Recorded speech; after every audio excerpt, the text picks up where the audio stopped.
Here's a good look at my earring, folks. You know, I felt like wearing it. Do have my ear pierced. So, we're going to talk about Damian Marley.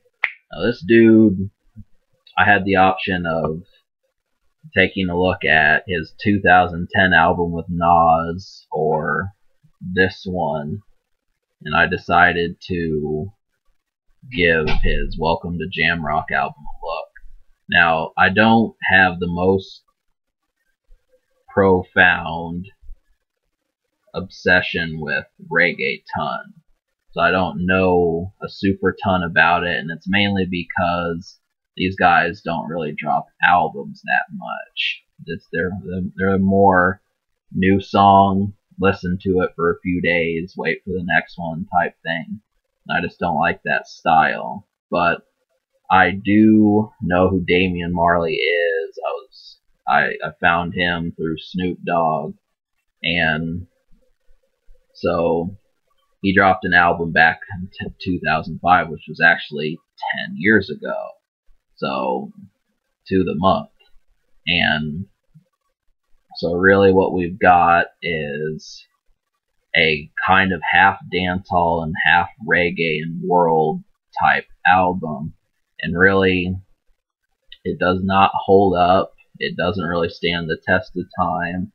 But to be fair, there are some worthwhile numbers on this release, and I definitely feel like you need to. It's likely that listening to rap every single day is going to get tiresome. So the answer is there's plenty of other genres, and this one is almost the next door neighbor to that sound. The only problem is Damien doesn't really have that much material out, but the answer is you can smoke this somewhat. I feel like The Master has come back, and All Night are two good ones. The Road to Zion's another one, and Hey Girl. These are all good smoking songs. There's 14 songs, so that leaves you see what I'm talking about when I say there's not. But the production, the thing that really tries me about this album is that it's kind of two styles. The first one is the dancehall style where we got our club joints and fast-paced type music, and the other one is a more introspective and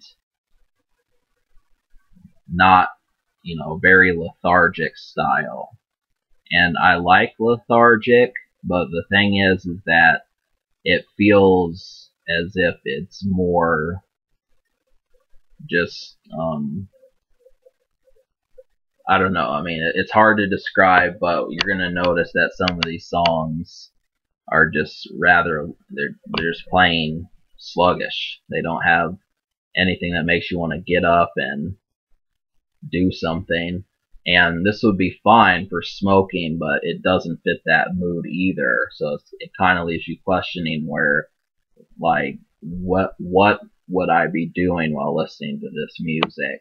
And a couple examples of that would be the song Beautiful, Pimpa's Paradise, For the Babies, and We're Gonna Make It. These are all very mellow songs, but they don't have really any jump to them. And thing is songs like The Master Has Come Back, In Too Deep, and Hey Girl, those are in short supply, and I feel like at the time that's probably what we needed from Damian Marley. We really could have used that. So that leads me to the unheard songs, the songs that haven't been heard that you need to take a look at. They are The Master Has Come Back, All Night, and Hey Girl. All three of these songs kind of have like a nighttime vibe to them, as if, you're leaving the house for a bit, you're getting ready to do something, and you're going to feel really good in a couple hours. That is the vibe that I feel suits Damian Marley best, but it's just in super short supply. But to help this album a little bit with the score, I did have a series of almost songs that kind of I would have liked, but I just can't figure out where I would listen to these, because it's not so much just listening to them in my house and, just chilling with nothing to do. I can't see why I would want to listen to these songs with, no reason or something. So the Road to Zion has a real kind of airy, kind of mellow and emphatic beat, and Nas is on there, and so this song is really different, but I just can't figure out where it's gonna go with it. In Too Deep might have been the fourth song, but the problem with it was that it was just frustrating me trying to figure out if I liked it. So I just said, you know what, it's middle of the road, but this is pretty much the closest one to there being 4 songs that I like. And then Khaki Suit, this one's gonna get on your nerves, possibly, just because the production's kind of different, but it kind of has like a better beat midway into the verse, and I kind of felt like that's not awful.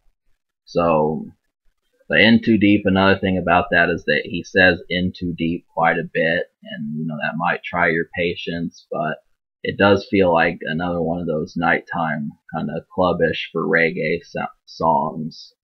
So overall, the best songs are in short supply, and this feels like it was trying to do things that it didn't need to do. And when that happens, you get kind of torn between whether or not this is, something that you want to invest time in.